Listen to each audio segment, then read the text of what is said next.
कि जब हम ट्राइंगल की बात करते हैं तो ट्राइंगल की 3 साइड्स हैं, इसका मतलब है हर साइड पे हम अलग-अलग एक परपेंडिकुलर बाइसेक्टर ड्रा करेंगे और ये भी एक पॉइंट के ऊपर एक दूसरे को इंटरसेक्ट करेंगे। वो जो पॉइंट होगा ना उसको फिर हम स्पेशल नाम देते हैं सर्कमसेंटर। ठीक है, तो ये भी एमसीक्यू बन सकता है, आपसे पूछा जा सकता है कि point of concurrency of right bisector उसका क्या नाम है, आगे 4 ऑप्शन दूँ कि इन सेंटर है, आर्थो सेंटर है, सर्कमसेंटर है या सेंट्रॉइड है। तो point of concurrency of right bisector क्या होता है, सर्कमसेंटर। अब सर्कमसेंटर की ये खासियत होती है कि इसको जब हम सेंटर बना के एक सर्कल ड्रा करते हैं ना, तो वो सर्कल ट्राइंगल के तीनों वर्टिसेस में से गुजरता है टच करता हुआ।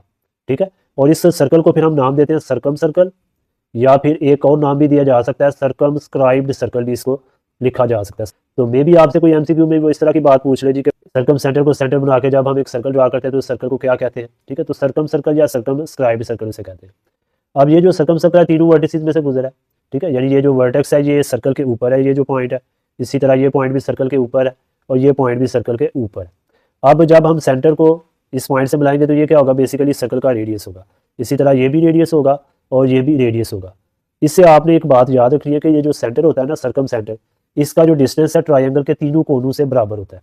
कि जैसे मैं मेंशन भी कर देता हूँ, distances between circumcentre and the vertices of triangle are equal. तो इस तरह का कोई एमसीक्यू आपको फ्रेम हो सकता है फाइनल पेपर में। तो एमसीक्यूज के लिए आपने ये पॉइंट माइंड में रखना है कि जो इन सेंटर है उसका डिस्टेंस साइड से सेम होता है, जबकि जो सर्कम सेंटर है उसका डिस्टेंस तीनों वर्टिसेस से या कोनों से सेम होता है। इसे सर्कम सेंटर थ्योरम भी कहते हैं। अब कुछ प्रॉपर्टीज़ हैं सर्कम सेंटर की भी, जिस तरह हमने आर्थो सेंटर में पढ़ा था कि वो ज़रूरी नहीं कि हमेशा ट्राइंगल के अंदर हो, इसी तरह सर्कम सेंटर भी ज़रूरी नहीं कि हमेशा ट्राइंगल के अंदर हो। अगर तो ट्राइंगल एक्यूट है, यानी जिसमें हर एंगल 90 डिग्री से छोटा है, तो जो हमारा सर्कम सेंटर होगा वो ट्राइंगल के अंदर ही होगा।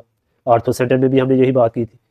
और अगर ट्राइंगल हमारे पास राइट है, राइट ट्राइंगल, तो फिर जो सर्कम सेंटर है ना, वो जो हाइपोटेन्यूज होगा ट्राइंगल का उसके मिड पॉइंट होगा। ठीक है, जो हाइपोटेन्यूज ट्राइंगल का होता है ना उसका मिड पॉइंट हमारा सर्कम सेंटर होता है।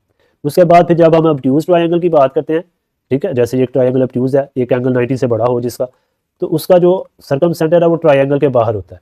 तो ये एमसीक्यूज के लिए बातें आपने माइंड में रखनी है।